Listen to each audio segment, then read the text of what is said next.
Bonjour, je vais vous présenter comment résoudre des inéquations contenant des valeurs absolues.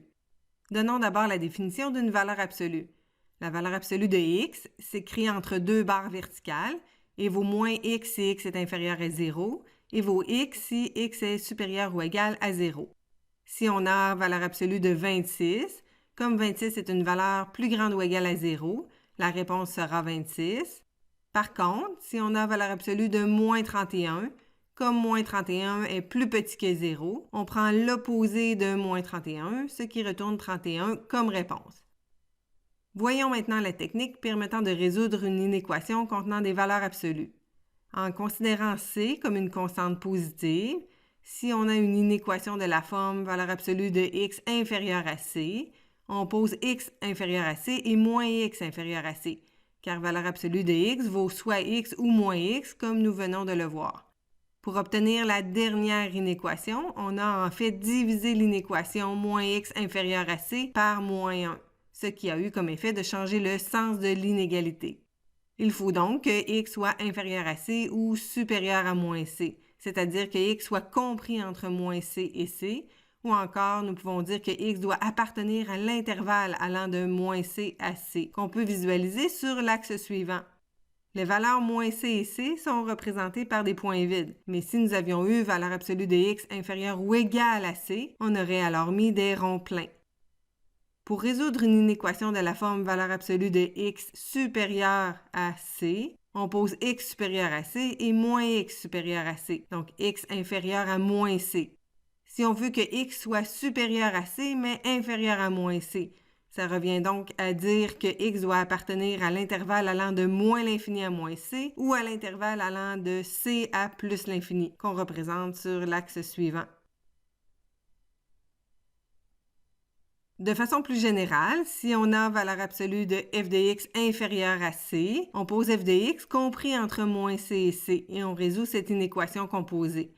Mais si on a valeur absolue de f de x supérieure à c, on fait l'union des solutions obtenues en résolvant les deux inéquations f de x inférieur à moins c et f de x supérieur à c.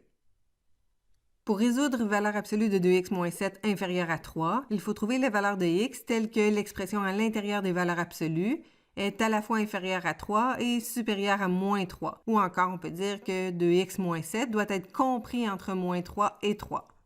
Pour isoler 2x au centre de l'inéquation, on additionne 7 au centre, ainsi qu'à gauche et à droite. Les 7 au centre se simplifient. On obtient que 2x est compris entre 4 et 10. Pour isoler x au centre, maintenant, divisons par 2 partout. Les 2 se simplifient. On obtient que x est compris entre 2 et 5. Dans la question, on désirait trouver les valeurs de x pour lesquelles valeur absolue de 2x moins 7 était inférieure à 3. Lorsque x est inférieur à 2, la réponse est plutôt supérieure ou égale à 3, donc ne fait pas partie de la solution. Mais dès que x se situe entre 2 et 5, la valeur absolue donne bien une réponse inférieure à 3. Par contre, dès que x atteint et dépasse 5, la réponse devient supérieure ou égale à 3. La réponse ici est bien l'ensemble des nombres réels compris entre 2 exclus et 5 exclus.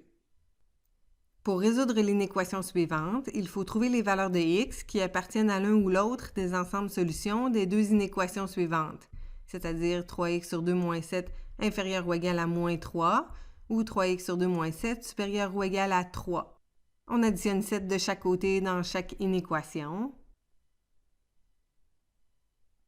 On multiplie maintenant par 2. Et finalement, on divise par 3. Donc, on obtient que x doit être inférieur ou égal à 8 tiers ou supérieur ou égal à 20 tiers. La réponse s'écrit donc de moins l'infini à 8 tiers inclus, uni à l'intervalle allant de 20 tiers inclus à l'infini. À l'exemple C, on doit d'abord isoler la valeur absolue en soustrayant 4 de chaque côté. 4 moins 4 à gauche s'annule et moins 5 moins 4 donne moins 9. Et ensuite, en multipliant par 3 de chaque côté. 3 divisé par 3 se simplifie à gauche et 3 fois 2x moins 9 donne 6x moins 27.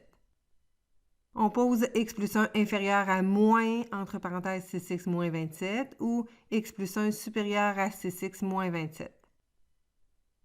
Attardons-nous premièrement à la résolution de l'inéquation à gauche. On a en fait x plus 1 inférieur à moins 6x plus 27, qui donne x plus 6x inférieur à 27 moins 1, donc 7x inférieur à 26. En divisant par 7, on obtient que x doit être inférieur à 26 sur 7. Résolvons maintenant la deuxième inéquation. On obtient x moins 6x supérieur à moins 27 moins 1, donc moins 5x supérieur à moins 28. Ici, on a divisé par moins 5, qui est un nombre négatif, donc le sens de l'inégalité change. On obtient donc que x doit être strictement inférieur à 26 sur 7, ou encore que x doit être strictement inférieur à 28 sur 5.